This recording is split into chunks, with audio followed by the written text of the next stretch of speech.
So hello and welcome to the Michigan Works Association 2021 Annual Conference. My name is Marty Scarborough and I'm a business services representative with Northwest Michigan Works.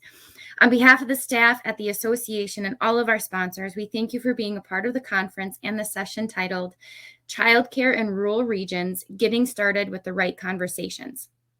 Please be sure to visit the exhibitor booths during the designated exhibit hall times. Before we begin today's session, there's a few housekeeping items I'd like to share with you. Please make sure your audio is muted. We will have a Q&A, but please make sure that you put those questions that you may have in the chat, and we'll get to them when we can.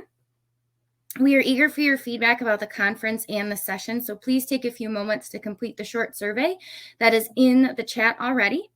Presentations will be available post-conference on the Michigan Works Association website. And now I would like to introduce you to our speakers for this session. Janie McNabb with Strategic Policy Consultants, Bill Raymond, CEO of Upper Peninsula Michigan Works, Renee Hiller, Director of HR with Michigan Technological University, Joe Thiel, CEO of Innovate Marquette, Deb Dupra, Director of the Upper Peninsula Great Start to Quality Resource Centers. Janie, I'm going to kick it over to you. Great. Thank you, Marty. Hi, everyone. It's great to see so many familiar names in the list of attendees. I'm excited to do this session with you today. I wish we could be in person because I miss seeing all of your faces, but glad that we could do it at all this year and glad that we can share such great content with everyone. So I'm going to take a moment just to set the stage. As Marty mentioned, I'm a consultant with Strategic Policy Consultants, but in this venue, I'm here in my role as the one-stop operator for Upper Peninsula Michigan Works. And I've been working with the UPMW for about 4.5 years now. Wonderful people, great location. But if any of you have ever been to the UP, it is huge. It is the same size, about the same size geographically as the Lower Peninsula, and it is a lot fewer people. So a lot of unique challenges in workforce development and economic development, education, et cetera. And one of the things that we noticed is childcare and a lot of the other challenges that are inherent in workforce development. For as long as I can remember doing this type of work, the three primary barriers to employment have been, you can probably list them with me, transportation, housing, and childcare. Those are the key critical issues that people without jobs, people with lower paying jobs struggle with in order to get jobs and keep them. And so all of these issues, but especially childcare and especially due to the pandemic, we saw across the UP a lot of conversations happening, but happening in silos, that we didn't have a lot of connection across different sectors like workforce development and economic development and the childcare programs and education and so forth.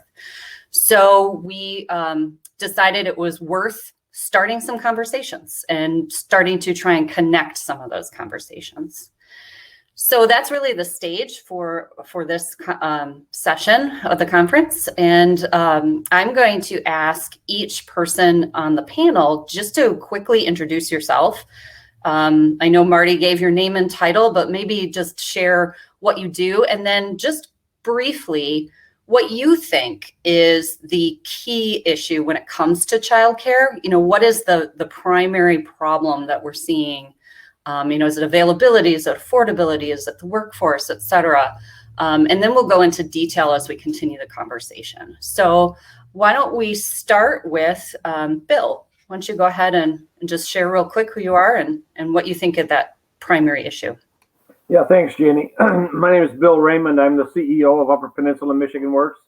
Some of you may remember me when I was the director CEO down in Ottawa County, Michigan Works, before all the consolidation. I see some familiar names on there.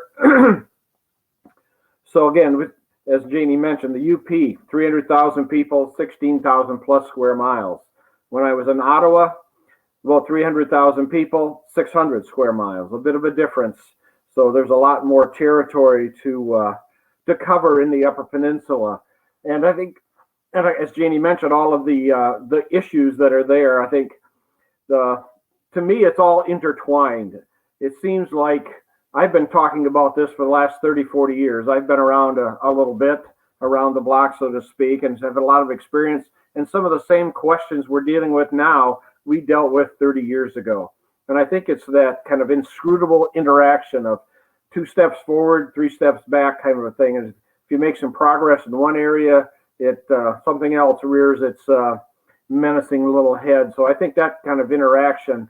But so for me, I think it's the workforce type of issue. How do we find ways to have this be an affordable thing for parents, but decent wages and training for people who are working in this? And I think that's going to take a lot of innovation, and we'll talk about that in a bit. So thanks, Jeannie. Great. Thank you, Bill. Let's go on to Renee. Good morning. I'm Renee Hiller. I'm the Director of Human Resources at Michigan Technological University in Houghton, almost the most west you can get in the UP. And I work closely with we have a child care center on campus, Little Huskies Child Development Center. So I work closely with the staff there, with the director. From my connection with our child care center, as well as my work with child care market locally and as a parent, I think the biggest 2 issues that I see is our availability and accessibility to childcare in our area specifically and across the UP, as well as the affordability. However, the other issue we need to see on the other side is we also see some needs and gaps for childcare, not just full-time, but childcare gaps for times when local schools are closed. We get a lot of feedback, and there's a gap there as well for parents that need to report to work, but local schools are closed. Also, from a child care center perspective, I also see the issue of recruiting and retaining teachers and staff to work with the children. So while accessibility and affordability is an ongoing issue from a parent's perspective, we have to make sure we don't lose sight that just like many organizations right now, we are also seeing a tight labor market for staff that work with the children. Great. Thank you, Renee. Joe. My name is Joe Thiel. I'm the CEO of Innovate Marquette Smart Zone and the Executive Director of Invent at NMU. We are a economic development organization specifically focused on the startup space in low tech, no tech, and cottage industry, as well as high tech. We administer the Invent at NMU program for early stage entrepreneurs for low cost entry to the business marketplace. And then we also provide high tech services for existing businesses, new businesses that want to expand and grow in the region. And we see it with new entrepreneurs and innovators as a pretty significant issue. Many of our entrepreneurs trying to expand their business or start a new business, we're actually working after hours, and they bring their children in, because they don't have available childcare, even off hours. So it's hard enough on hours, right? You guys, when they're working and they're doing their normal daily jobs, that's difficult for them to find childcare and to have access to childcare. But think about an entrepreneur working full time and having no childcare after hours when you have to try to get your side gig off the ground too. So it's a compound effect for us. And we do work a lot with, and it's pretty normal for us to say, well, bring your kids in with you, and we'll set up a play space for you, and then we'll have them there for an hour, and we'll be, right outside of our office, and make sure that they've got some time and space to there with us while we're working with entrepreneurs to try to expand their businesses and their skills. So it's multifaceted for us. Oh, great. Thank you, Joe. And Deb. Good morning. I'm Deb Duper. I'm the program director for A Great Start to Quality UP Resource Center. We cover all 15 counties of the UP, and we're resource and referral for not only child care providers, but for families looking for child care. And I would echo everything that Renee said. For us, in all honesty, the workforce development right now is probably our biggest barrier to getting those available slots for childcare in the area. Can you expound on what you mean specifically by workforce development? So what we're finding right now is not only home providers, but center-based providers do not have enough staff to cover the hours of operation so remember, when you look at licensing and childcare, you can only have enough children to go with the number of staff you have. And so we have handfuls of sites that are at low capacity because they do not have staff to fill those spots. And in all honesty, right now we're seeing a lot of people that literally are just taking anybody they can off the street to fill that spot so that they have somebody so that they're able to increase that enrollment. So that Okay. is that is It's really that barrier. talent shortage again. Yeah, great. Huge. Okay. Well, thank you all for introducing yourselves. I wanted to ask Bill, because you really called for a task force to kind of started these cross-sector, cross-functional conversations. So can you just speak to why you saw the need for that? Why create a task force? Well, again, we've had the conversations, like I said, over the years, and of course, we were dealing with that in the Upper Peninsula, as we've all articulated. So that was one part of it, probably a galvanizing point for starting this off. After the National Association, or during the National Association of Workforce Boards conference in 2020, I was able to participate in a group of CEOs from other workforce entities around the country. So I had that was one of the fun things I was able to do during that conference, because I really liked the networking. So I worked with colleagues from New Jersey, Boston, Florida, Arizona, Texas, Ohio, Wisconsin, and I'm missing some, but it was kind of an innovation network of CEOs wanting to not just do the typical workforce stuff. How do we put our heads together and come up with some innovative ideas? So we challenged ourselves to come up with kind of the kind of big, hairy, audacious goal of putting something together that would be workforce board led and innovative and stretching. And the childcare issue immediately came to my mind. And Janie, of course, you joined me on that. And so I challenged our workforce board to take on that childcare initiative, and they really jumped into it. They didn't take a lot of convincing. So the workforce board is spearheading this. And going back to what you said before, Janie, how do we get out of those silos, start putting some action steps together? And this is not going to be a short-term project. This is a long-term issue that's multifaceted. It's going to take a lot of creativity, creative thinking, resources, both human resources and monetary resources.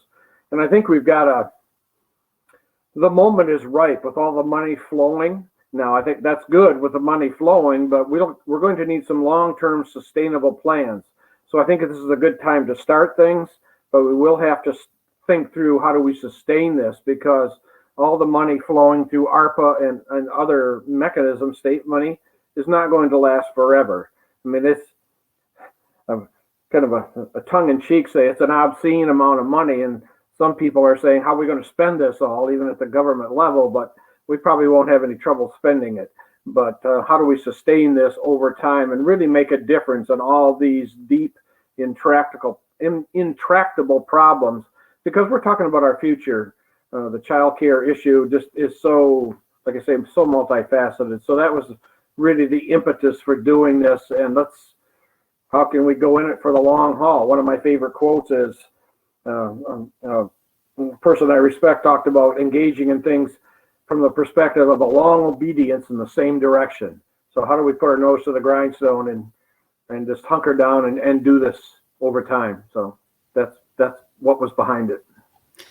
Yeah, I keep hearing you say the intractable problem, which is difficult to pronounce. So I call it a wicked problem. Same thing. There are just so many pieces of the puzzle, and there's the chicken and egg, what do you start with, and so forth. So sounds like, you just really wanted to bring together all these different perspectives and try to find some innovation. So that's really what our goal is, which is fantastic. Now, the title of this panel is Getting Started with the Right Conversations. And as you'll see, we have a variety of sectors here. We are also going to be welcoming here She should be on here. Bridget Kennedy, who is a workforce board member and the HR director at Systems Control. So thank you, Bridget. I apologize you had trouble accessing the system. No, my apologies. Spam is a wonderful little inbox that Right. Exactly. So just to catch you up, if Bridget, you could just introduce yourself, who you are, what you do, and then just briefly what you think is probably the top childcare challenge that you're seeing. Yeah. And then we'll go into other questions for the panelists. Yeah, for sure. Thank you, Janie. So I serve as the Human Resource Director for Systems Control. We're based out of Iron Mountain. We have 2 additional locations. So we have an office in Houghton, Michigan, and then we have another one near the Milwaukee area. We just acquired a business as well in Des Moines, Iowa. So our most rural, though, and largest facility here is here in Iron Mountain. And we have really been struggling deeply to recruit and retain our folks. And what we're finding, and why I wanted to be involved in this discussion and the efforts and energy toward making progress here, is we continue to see, and primarily it's our young women, our young mothers who are exiting the workforce because they do not have childcare options outside of family. Their childcare facilities either don't have space or room for their children, or there's just not an option for them, or they're completely booked, or they don't have hours that are that work with their work schedule. And so in the last year and a half or so, we've seen a significant amount of our workforce. And what's bothersome is it's primarily young women exiting the workforce, to see them, certainly do what they feel they need to be doing to take care of their children, and spending the time and energy they need to during that time of their lives. So it's disheartening that we don't have the resources for them. We have invested, Systems Control has pointedly partnered with the YMCA here in Iron Mountain, and we've helped financially and in every way possible support for them to build a childcare facility, which they have in the last year. In fact, it's called Systems Control Little Sparks. That wasn't my creative brain child, but we've partnered with them. They have been an exceptional partner with us. But you know what? They're struggling to find people to occupy the facility, to care for the children that are attending their program, and it just continues to be cycled. In fact, they just had to reduce their hours because of the lack of talent on their end as well. And so, we've looked at many different options, including building an on-site facility. But we're going to have some of the same issues that the Y is having in terms of filling the seats. So we have been intimately involved in trying to build options within our small community here for childcare, and just seems like it's not enough at this point. So I probably said way too much. It's okay. I'm very passionate about doing everything we can to spend the time, energy, resources, dollars we need to support our community in this space. So. No, that's great. And I think as part of your introduction, you answered my first question to you, which was, why should employers get involved in these conversations? And it sounds like you have identified, one of your biggest challenges is finding talent who need childcare, and that whole kind of loop is spiraling out of control. You mentioned the women in the workforce. I did attend the LMI session yesterday. So for those of you attending this session, does anybody remember or have the latest numbers on the number of women in the state who have left the workforce since the pandemic started? It was, I can't remember what it was. Okay, so Monica, thank you. 200,000 women in the state of Michigan left the workforce. 223, Sean, thank you. It's just astounding. It really is. And we can speculate, but pretty clearly how big a factor childcare is in that decision to leave the workforce. So thank you, Bridget. Appreciate all of that. And then I wanted to ask Renee that same question. You're from the education sector. You are also an employer, but from an education perspective, why should universities and colleges get involved in this kind of regional conversation? Sure. So being that we are an institution of higher education, obviously our mission and our passion is for education.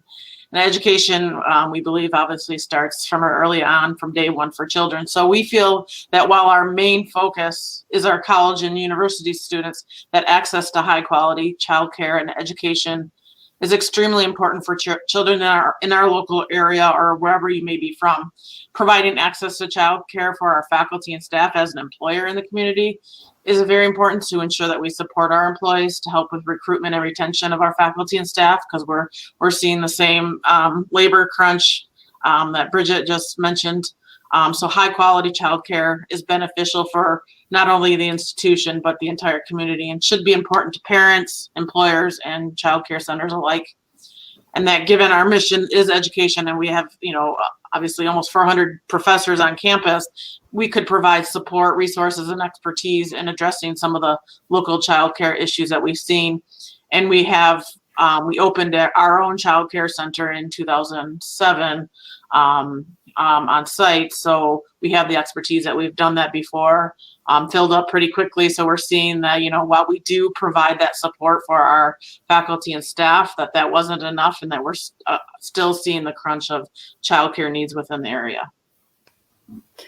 I think it's really remarkable too that your president, Rick Kubek, has committed to sharing that expertise, making those resources available to the community across the UP as part of this task force, because I think they will prove to be instrumental and really invaluable.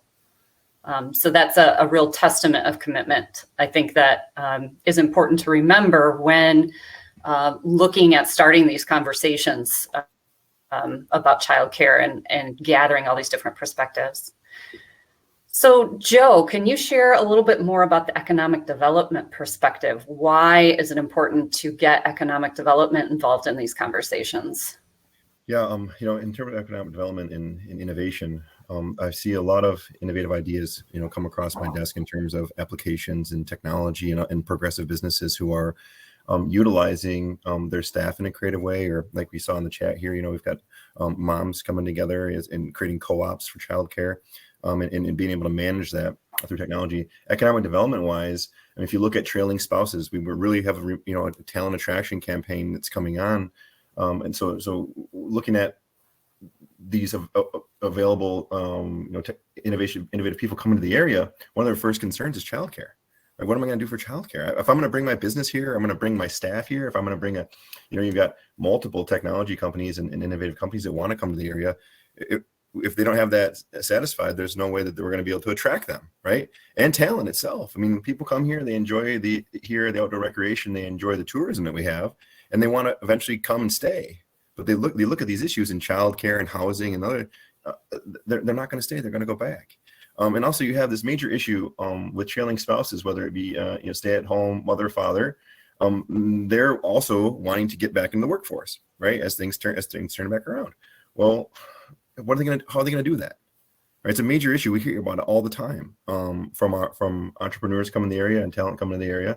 Also from businesses coming to the area. And we really need to solve the issue to be able to really, everyone saw the population decline of the UP in conjunction with what's going on here. To be able to bring that population back up and get people back into our schools and new talent here and good businesses here, we have to solve this issue. And it's on our in every single conversation that we have. How do we do that? How are we creative? I think, based on what we see in the chat here and some other things that we would see in more progressive organizations from a technology perspective, more innovation and technology is a lot of my focus. I think we can work with creative ways to maybe have employers where they have, employees come down to a childcare facility 1 hour out of the day. and they train all their staff about, how in proper childcare, and have applications and technology and software to be able to manage and track that effectively. Also, like we said, with co-op childcare, where we've got a lot of moms that want to work and they want to bring income into their home, maybe they can work a part-time job and they can be a member of a childcare co-op, and we can create applications and technology to allow that to be easy and user-friendly. So that's I think that answers your question. But Yeah, absolutely. it's a major issue for us for talent attraction, major issue for us for business attraction. To not have this problem solved, it has, and it will continue to kill deals where we could have brought good new expansions of companies or really great talent to the area. It really has been a detriment to those conversations. Yeah. I can think of at least 5 off the top of my head right now that we're right on the cusp of coming, and then realize they can't provide childcare, housing for their workforce, and they backed out. That's remarkable. Just having that tangible evidence that it's really, truly, it is affecting every sector and every part of every corner of the region. And when you talk about talent attraction, business attraction, some of the appealing things about a rural region are the same reasons we're having this problem, right? Big cities have all these wonderful amenities and, aspects that are attractive to younger people and, people who want nightlife and excitement and so forth. And then you've got these rural regions that have huge spaces and recreation and quality of life. And yet that large geography and, widely dispersed population are creating challenges to locating childcare where it's needed and, making it accessible and finding the talent and so forth. So, very interesting perspective and really critical to these conversations. Bill, you want to say something? Then we're going to go on to Deb. Yeah, just quickly. I think of what we're doing with apprenticeships. We're actually implementing childcare apprenticeships. Now that's got some challenges to it. But one thing I like about that is we're becoming an intermediary for apprenticeships. What could we do? What could Michigan Works do around the state? Because I think with all the people on this workshop, how could Michigan Works play that intermediary role? And following up on what Joe was talking about, those co-ops or working with businesses, we can take care of some of that kind of back office rules, regulations, bureaucratic paperwork, and facilitate something that's much easier for businesses or co-ops to kind of organize and maintain. So I think that's just one of the innovative ways I'd like to move forward with this and experiment, because Joe and I can put our heads together and come up with all kinds of crazy ideas. So I think that's what it takes. Yeah. That's the exciting part. That's great. Okay, so Deb, you've been involved in childcare programming for many years, and you've been having these conversations for many years. So what are you seeing now with this new group, and why is it important to have economic development, education, workforce development, employers, et cetera, talking together? So let's paint the landscape right now for the UP. So we have 15 counties. We have 284 childcare providers. Of that, 126 are family and group home providers. There's another 148 that are center-based. And then we have 10 tribal partners throughout the region. So Bill and I have to chuckle a little bit when I hear you say about rules and regulations and that kind of stuff, because I want you to remember that when we're looking at childcare licensing, that's health and safety. Okay. Those are minimum requirements for health and safety. I commend MTU. They were able to partner with Gretchen's House, which is a star across the state for a quality program. Iron Mountain, Jonathan and his crew at the YMCA have taken quality and are really running with it. And so when we look at trying to get more people engaged in providing care, we're really, from our perspective right now, we're probably looking at trying to build that family and group home base, because the cost is not as high as it is to do a center.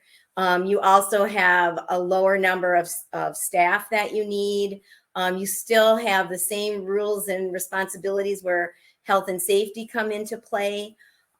So the Resource Center over the last few months has really started partnering with licensing to offer information sessions, about how to become a provider. Are you interested in becoming a provider? We held our first one last month, and we have 3 home providers that have gone through the process and are now licensed and providing care. So for us, we see that as a big, trying to build that base. Economically, it's probably more achievable when you're looking at home group and home providers. We also, and Janie, I think you've been a part of these conversations. There's an innovation grant that's out there right now that as the UP as a region has applied for, so that we can start doing some logistics, what our providers needs, what our parents needs, what our businesses needs, so I know that I can say in the Keweenaw, I have 1 family provider. Is that considered a desert for me though? Not exactly, because they're coming in to Houghton and Hancock and Calumet.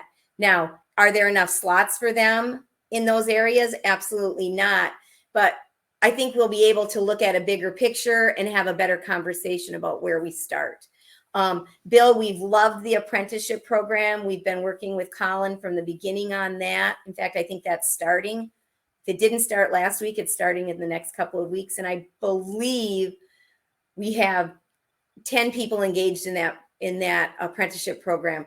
We've also gone into a CDA program, which is the entry level for education with Bay Mills. And I believe we have 15 people engaged in that.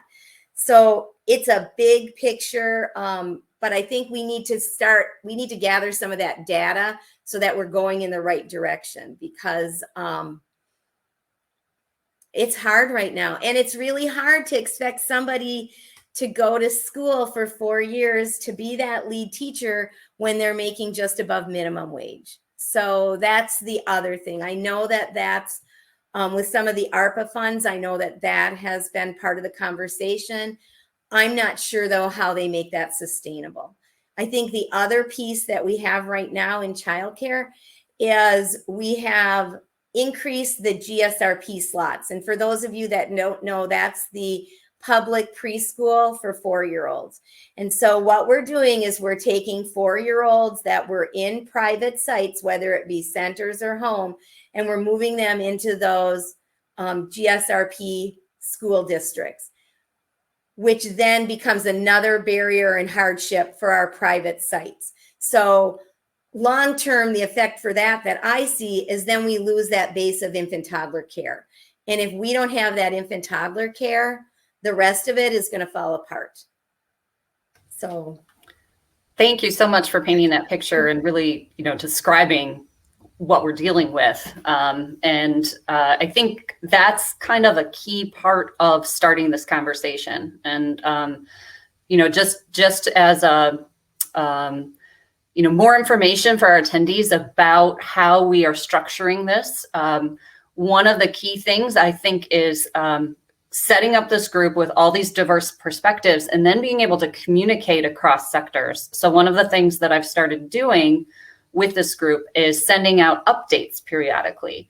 Updates like Deb's group is doing a session to help home and group home get started. Did the economic developers on our group know about that before they got that update? I'm not sure. Did the education partners know about that? Not necessarily. So just making sure that people are aware of what is currently going on and how some of these different groups are starting to address it and work on it day to day. So that's one piece, I think, of getting conversations started, especially in rural regions, is making sure that communication is just shared. Information is shared about what is happening across the region.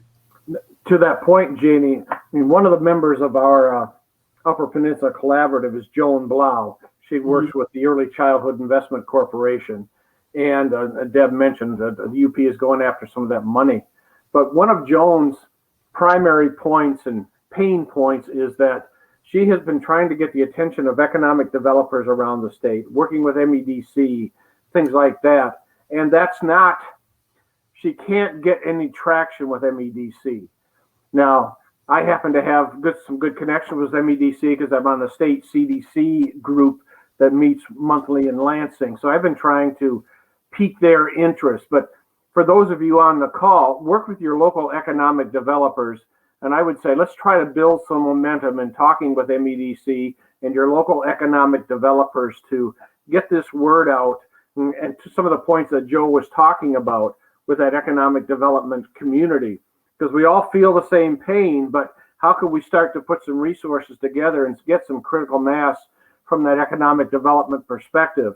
Because that's a large positive machine for economic growth in the state of Michigan. So I'd like to see some critical mass, and I think all of you on the call can play a large role in that and getting that message out. So thanks. Yeah, definitely. And I think the other key thing about having a group like this is the voices and the influence that could potentially come from it. When we first started talking about having this group come together in the UP, I connected with Alexa Kramer, who is from the Grand Rapids Chamber of Commerce, and she put together a similar task force in the Lower Peninsula. And they were instrumental in the advocacy necessary to get funding for the My TriShare program, which is now in its pilot phase in a few, like 3 different areas around the state. There was actually a presentation yesterday at a workshop about it. And, we're hoping to bring that to the UP soon in the next round. But I think when you look at organizations like Michigan Tech, Innovate Marquette, employers like Systems Control, getting those voices in the mix and being able to exert some influence wherever it's necessary to bring more resources to get innovative projects going. I think that's a challenge that, maybe MEDC is facing or other groups to go from talking about this big wicked problem to what do we do about it? And that's one thing I do want to share with the group. We have kind of presented the group with a framework, and I'll share there are 3 pieces of it. The first piece is to explore all the different factors. So this is kind of in phases of setting up our group and, again, starting the right conversations. Bringing all these different perspectives together and exploring the issues, looking at all these different factors like availability, affordability, the workforce, et cetera. The second then is to decide on a direction, but looking at it in a time frame. Is it, for the next year, we'll be focused on this particular aspect. This will give us the ability to truly use, target something and truly use all these voices at the table to move something forward. That then we would, after the time frame of that targeting, assess where we're at.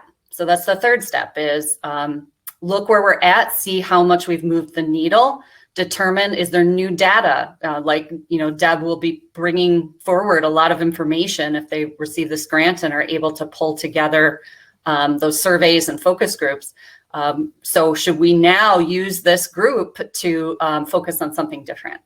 So I hope that framework is helpful for those attending, that, this is really how we're going to be structuring this task force and working together to try and focus on something, to, again, move from those conversations and constantly talking about this challenge to doing something effective.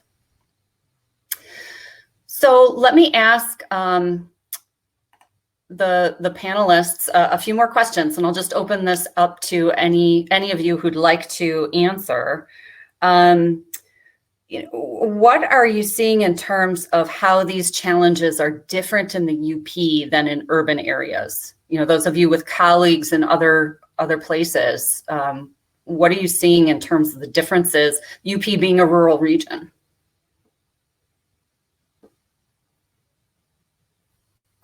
Well, the first thing that comes to my mind is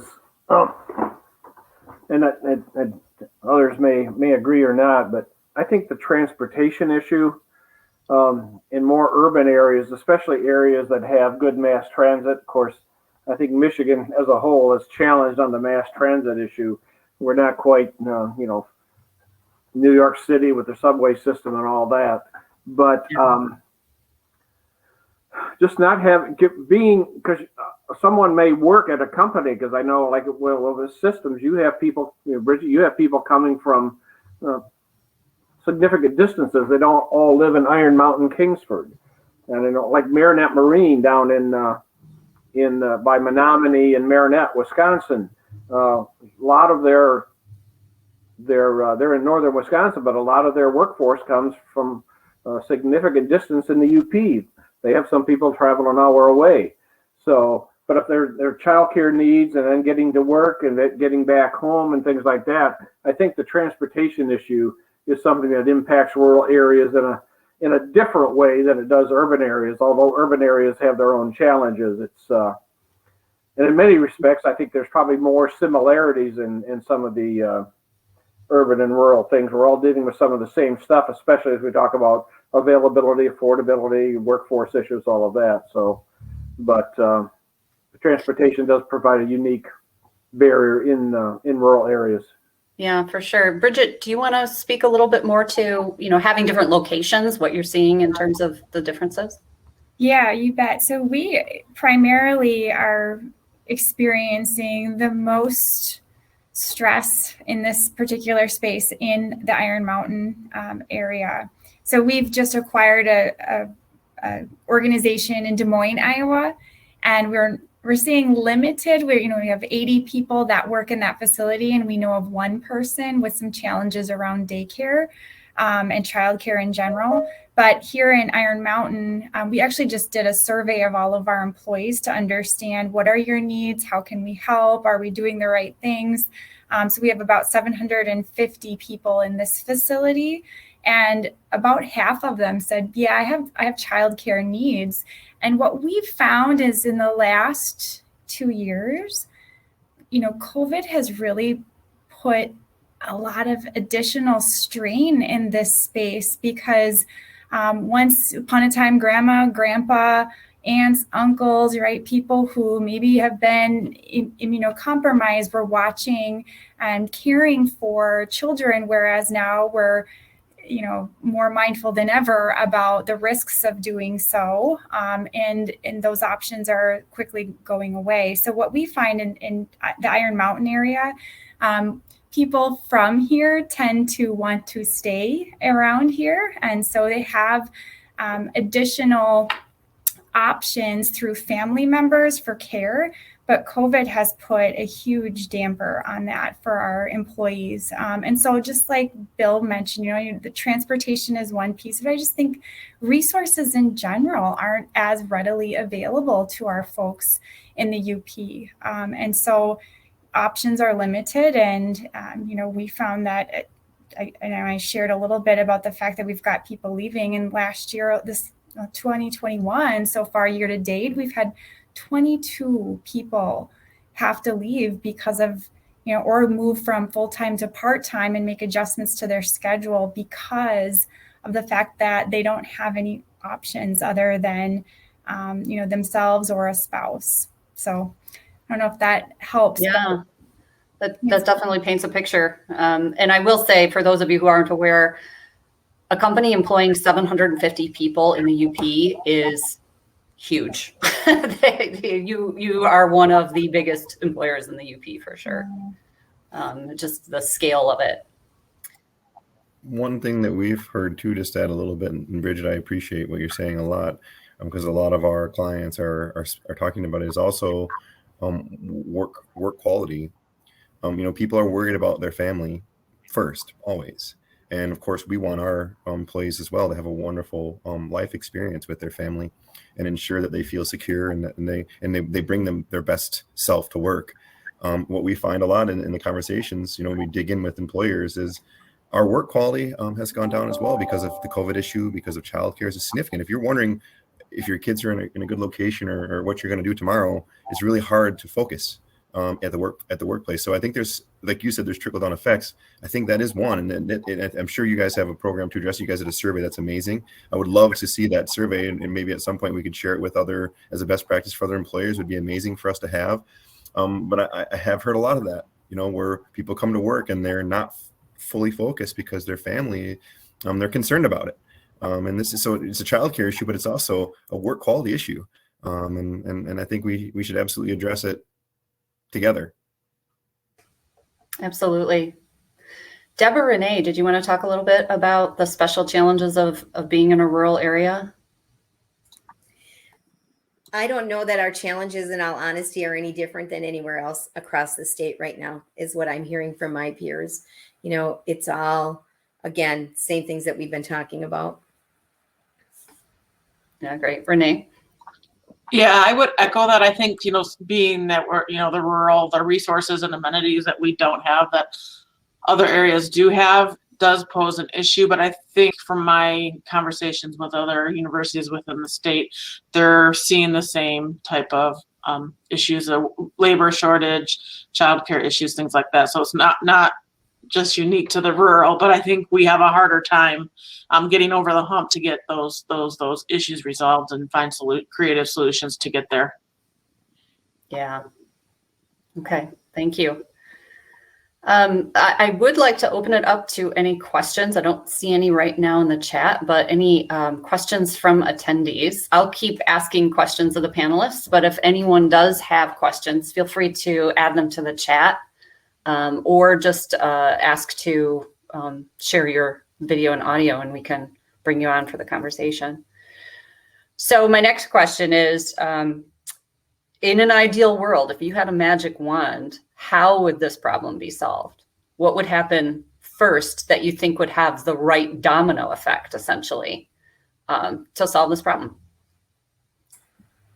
So I'm going to go first because I'm sure everybody else will have. But I feel like if we could educate our staff, so if we can get an educated workforce, that is going to tip the care that children are getting, and that's going to be huge. And so we know in the UP, Bay Mills has an associate degree program and a bachelor's program and a CDA. Lake Superior has a bachelor's program. Bay College has an associate degree program. And that's about it. KVIC is looking at an associate program. I believe they also have a CDA program right now. But when we look at higher education and giving our workforce the tools to move that level of quality, that's a challenge for us right now in the UP. Thank you. That's an interesting perspective. I thought you were going to say the wages because you've been talking about that a lot too. I think that goes hand in hand, right? Okay, yes, higher educated, higher wages. So when you talk about that and you're speaking specifically to quality, and that, I do wonder about that group homes and family homes. You've got this great system, the Great Start to Quality star rating that could help with some of what Joe was talking about and Bridget with that quality of life and being able to go to work and knowing that your children are really well taken care of and they're getting ready for school and they're really being prepared and educated. So others, how would you solve this problem? Renee, looks like you're ready to go. I was just going to echo what Deb said in terms of education and getting the staff, because you can say we can provide more accessibility, more childcare centers, more in-home daycare centers, but if we don't have the staff to staff them, it's not going to matter. So we really need to put our resources into the staff that work with the children in order to get them educated so that we can get those staff working. And then in the ideal world is build it to capacity so that we can have the resources for our parents to get children to the child care. So it's a chicken egg thing, but I believe if you build it, it's not necessarily mean it's going to be successful. As Bridget alluded to, that they're still having that same issue. They might invest in a child care center, but they're going to have the staffing problems that we're all seeing. Okay, thanks. Well, to follow up on that, with the early childhood education, child care, I mean, at some point it all comes together, but just like the Federal Reserve out of Minneapolis, I can't think of the economist's name, but He's been around a long time. We had him come into West Michigan a number of years ago, but just talking about early childhood education, and I would lump, child care into that, because it is, child care done well, I think, is very educational. So you have that strong component, but he said that's the best predictor of long-term economic growth in a community. Having that solid foundation, getting kids off to the right start, or a great start, so to speak.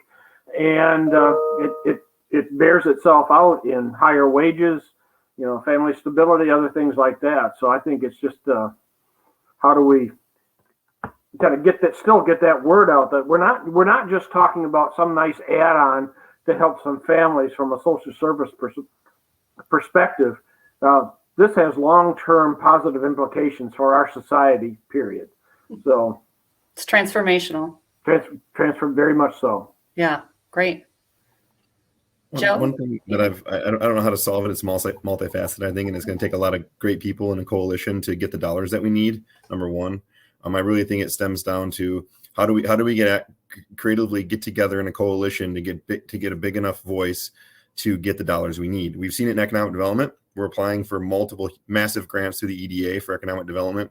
The only way to be able to apply for those grants and apply for those dollars and get that is to create a large voice. And we, in the EDO world, we've got, many members in many facets of, local, regional, federal, state, federal levels, where we are, personally going there, and we're lobbying, and we're working very, very hard as a collective group, in a loud voice, saying we need economic development dollars, right? And we need dollars to be able to get businesses off the ground and help with these things. I think that first, that's the key. And what we're doing right here, I see is that I see we take our mission now and we take it out to others, and we bring more people in, and we have a lot of conversations at a lot of levels with a lot of influential people, and we get the money we need to be able to solve these things and attract and get them done. I also think there is an interesting thing that keeps coming to my mind about the aging community and our retirees, and working closely with them as well. I think I've seen in a lot of other regions where they've been a major asset to childcare and good childcare. So I would just like to add that to the conversation today, and there may be some ways to continue to engage that community. We know that population in the UP is growing, right? We know that the retiree community is growing, and I think that there may be some additional support there short term by engaging them and creating a cool environment for them to assist with this issue might help a little bit.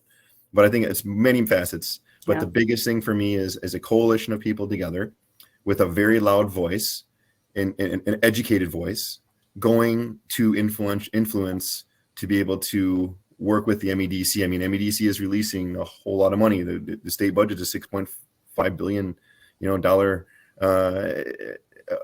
sitting there, right, from CARES Act.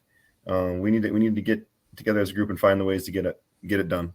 Great. And really have a huge loud voice, because like Bill said, I mean, you're talking about it influencing and something that is the next generation of the Upper Peninsula, the quality of talent and quality of workforce and quality of life.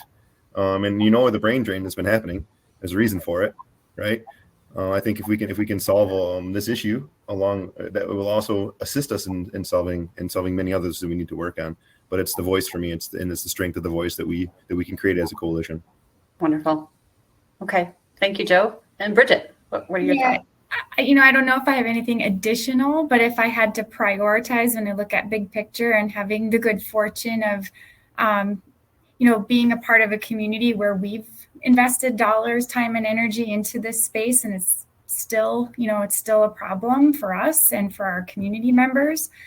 The two big priorities for me is, number one, agree funding through the coalition and a voice, and ensuring that we have support from state or other, right, to focus on this issue. And number two is attracting the right people to the profession, paying them the wage that is deserved, and being able to support, their their life, their dreams in a profession that they have a calling toward.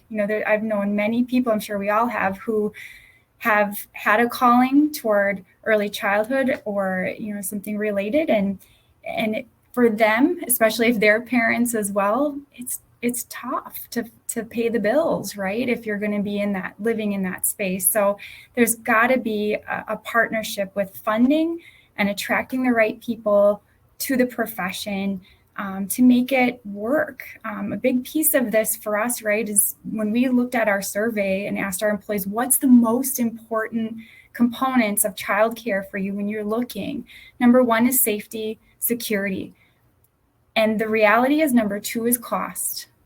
And so if we can't help with that component in some way, shape, or form, I don't know how we're going to resolve the issue. There's got to be additional dollars dedicated to help people be able to work full-time and live out a career and also know that they have childcare options. That's great. Thank you. I wish there were a silver bullet, but that is the nature of these many faceted problems, is that there isn't a way to wave a magic wand. But I really believe that we are getting started with the right conversations and building this group to have the influence we need and to bring, as Deb and Renee emphasized, the right education to the forefront. So I would just have a few minutes left. I'm not seeing any questions in the chat, but briefly, I'll just ask one more question. If you had to, give any takeaways to the people attending about how best to get started with bringing a group like this together in their rural region, what would you say? What would be your primary piece of advice? Make phone calls, get the feet on the street. I mean, sometimes it just takes a cold call to someone that within your community that's struggling with some of the same issues. That's how we started, right? Talking to people and asking what are their pain points and how can we work together to help resolve some of the issues. Great. That's huge. Thank you. I think a really solid problem statement that can be shared. I mean, again, to connect people, you have to have a good message and a solid message that makes sense and connects to a lot of people and gets them excited and engaged, right? So I think really the creation of a great problem statement and then putting together with that problem statement a strategy plan of engagement. We have a lot of great online social media channels through Facebook and all of these other great socials and data analytics along with socials to be able to connect to people in different communities and different online forums. I think I would spend effort there, but I would definitely focus a lot on that problem statement and mission of what you want to accomplish and who you want to get them to go. People will be emotionally connected to this. It's affecting a lot of people. People will give up their time to help and solve this issue, right? I mean, I know we will, and I know my whole entire staff will, and I know many of our community members and everyone's who on our social, and when we talk about this and what we're trying to accomplish, people will get engaged. And then once they're engaged, you have to maintain momentum of that emotional engagement. And then once you maintain that momentum and get that momentum, and then there's where the strategy comes in, right? So solid problem statement, very clear mission, a good strategy. Once you get engagement, and then just really key to that communication through that strategy plan would be the way I would approach that with your community. Great, that's an excellent layout of the approach. Great. Well, I think another thing, since we've got a Michigan Works audience here, I think your workforce boards are uniquely positioned to take the lead on something like this. Because workforce boards, the 16 of them around the state, they're all networked well. You've got partnerships in the community, like the same kind of partnership that we have.